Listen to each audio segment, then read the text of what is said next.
दोस्तों इस वक्त तकरीबन रात के 2:30 बजे हैं और रात को ही इस वीडियो को मैं रिकॉर्ड कर रहा हूं क्योंकि एक बहुत बड़ा कांड हो गया है। इजराइल ने हमास के एक बहुत बड़े नेता की हत्या कर दी है। इनका नाम था साले अल अरूर। ये हमास के डिप्टी चीफ भी थे।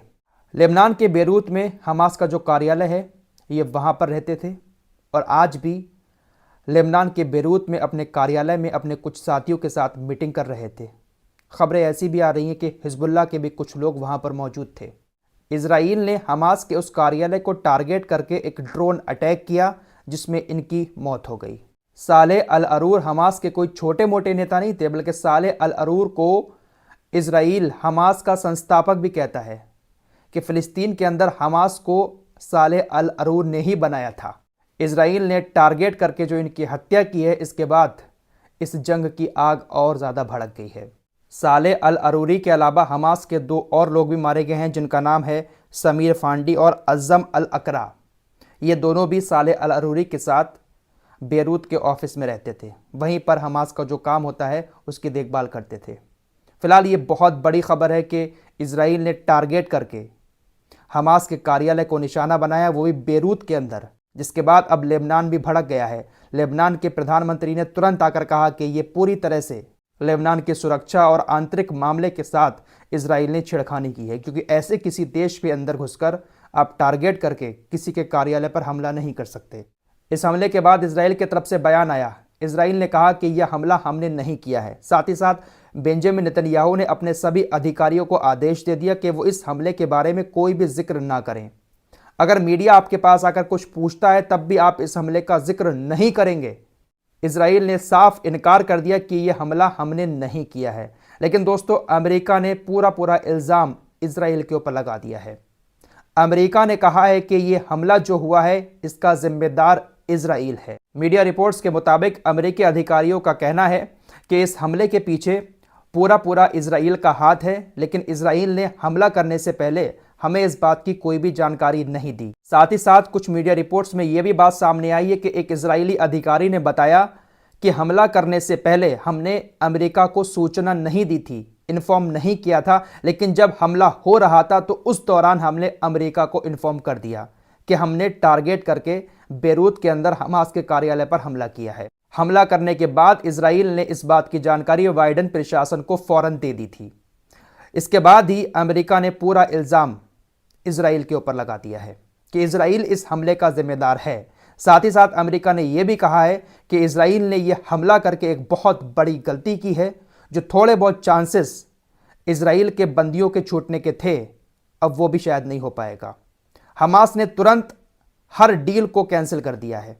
हमास अब किसी भी तरह से राजी नहीं होगा कोई भी डील करने के लिए। दोस्तों, इजराइल ने टारगेट करके हमास के टॉप लीडर की हत्या तो कर दी है, लेकिन इजराइल की अब खैर नहीं है। यमन के हूतीज़ ने भी एक बड़ा बयान दे दिया है, हिजबुल्लाह भी इधर एक्टिव हो चुका है, साथ ही साथ ईरान ने भी खतरनाक स्टेटमेंट दिया है और हमास तो कह ही रहा है कि इस हमले का बदला, इस मौत का बदला इजराइल से ऐसा लेंगे कि इजराइल पुश्तों तक याद रखेगा। दोस्तों, आज शाम में हिजबुल्लाह के हसन नसरुल्लाह का एक बयान होना था, लेकिन फिर यह हमला हो गया जिसकी वजह से बयान नहीं हो पाया। लेकिन आज हसन नसरुल्लाह अपना बयान ज़रूर देंगे।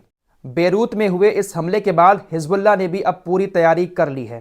हिजबुल्लाह लंबी दूरी की मिसाइलों से इजराइल पर हमला करने का पूरा प्लान तैयार कर चुका है और ख़तरनाक हमला हिजबुल्लाह की तरफ से किया जाएगा, क्योंकि लेबनान के अंदर टारगेट किया है हमास के ऑफिस को और हमास के नेता को, जिसका जवाब हिजबुल्लाह लंबी दूरी की मिसाइलों से हमला करके ज़रूर देगा और इसकी तैयारी भी कर ली गई है। जिसके चलते हुए इजराइल की सरकार ने लेबनान के बॉर्डर से 3 लाख इजराइलियों को अपने घर छोड़कर भगा दिया है कि आप यहां से हट जाएं, यहां पर खतरनाक जंग शुरू होने वाली है। इजराइल का कैबिनेट आज एक मीटिंग भी करने वाला था, उस मीटिंग को भी कैंसिल कर दिया है। साथ ही साथ खबर यह भी है कि एंटनी ब्लिंकन इजराइल के दौरे पर आने वाले थे तेल अवीव के अंदर, लेकिन उन्होंने भी अपने दौरे को अब कैंसिल कर दिया है, क्योंकि हलचल अब बहुत ज़्यादा तेज हो चुकी है और इजराइल अब चारों तरफ से घिरेगा।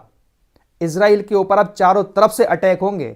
हमास की भी जितनी ब्रिगेड है, हिजबुल्लाह की भी जितनी ब्रिगेड है, सभी ने कसम खा ली है इस हमले के बाद कि इसका जवाब ऐसा देंगे इजराइल को कि इजराइल हमेशा याद रखेगा। क्योंकि जो नेता मरे हैं ना, वो कोई छोटे मोटे नेता नहीं है। हमास के संस्थापक कहा जाता है इनको। इजराइल सबसे पहले नंबर पर हमास के नेताओं में इनको गिनता है।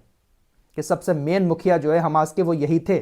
इस हमले के बाद ईरान के विदेश मंत्री ने संयुक्त राष्ट्र से तुरंत एक्शन लेने की अपील की है और कहा है कि ये लेबनान की सुरक्षा के लिए बहुत बड़ा खतरा है, क्योंकि लेबनान की राजधानी बेरूत के अंदर एक कार्यालय पर टारगेट करके ये हमला किया गया है। लेबनान के साथ इजराइल की जंग नहीं चल रही है, जो इजराइल ने लेबनान की राजधानी में अपना ड्रोन भेजकर हमला करवा दिया। संयुक्त राष्ट्र तुरंत इस मामले पर एक्शन ले, लेकिन संयुक्त राष्ट्र क्या ही करेगा। दोस्तों, हमास के टॉप लीडर साले अल अरूरी की हत्या के बाद उनकी बहन और मां का भी बयान सामने आया है।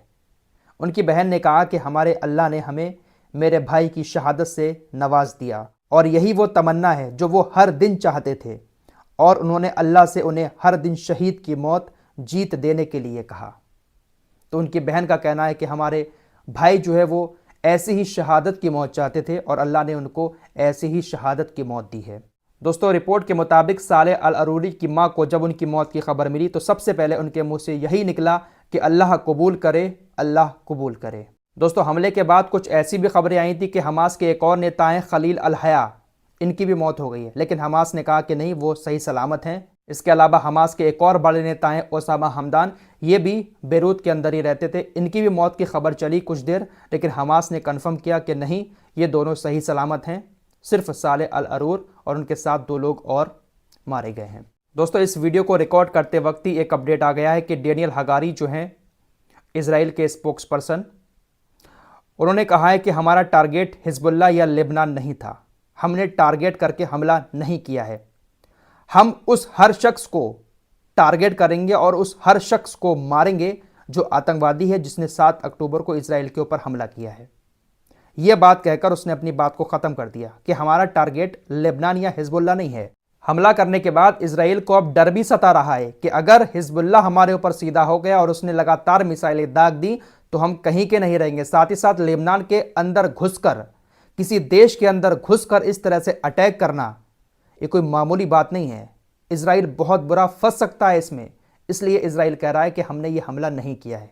लेकिन अमेरिकी अधिकारियों ने साफ कह दिया है कि इस हमले का जिम्मेदार खुले तौर पर इजराइल है और इजराइल ने यह बहुत बड़ी गलती कर दी है। फिलहाल 100 बात की एक बात यह है कि इजराइल ने टारगेट करके हमास के नेता को मार तो दिया है, लेकिन इजराइल अब बुरी तरह से फंस चुका है। हमास और हिजबुल्लाह इतने खतरनाक हमले इजराइल के ऊपर करेंगे कि अभी तक ऐसे हमले नहीं हुए हैं, क्योंकि बहुत बड़े नेता साले अल अरूरी थे। हमास के संस्थापक यानी हमास को बनाने वाले नंबर 1 नेता जो बेरूत के अंदर बड़े कार्यालय में रहते थे, उनको मारा है।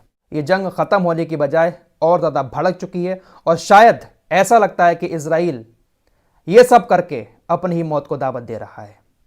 फिलहाल देखते हैं कि क्या कुछ रहता है आगे। फिलहाल इस रिपोर्ट में इतना ही, मिलते हैं कुछ और खबरों के साथ, तब तक के लिए अपना ख्याल रखिए।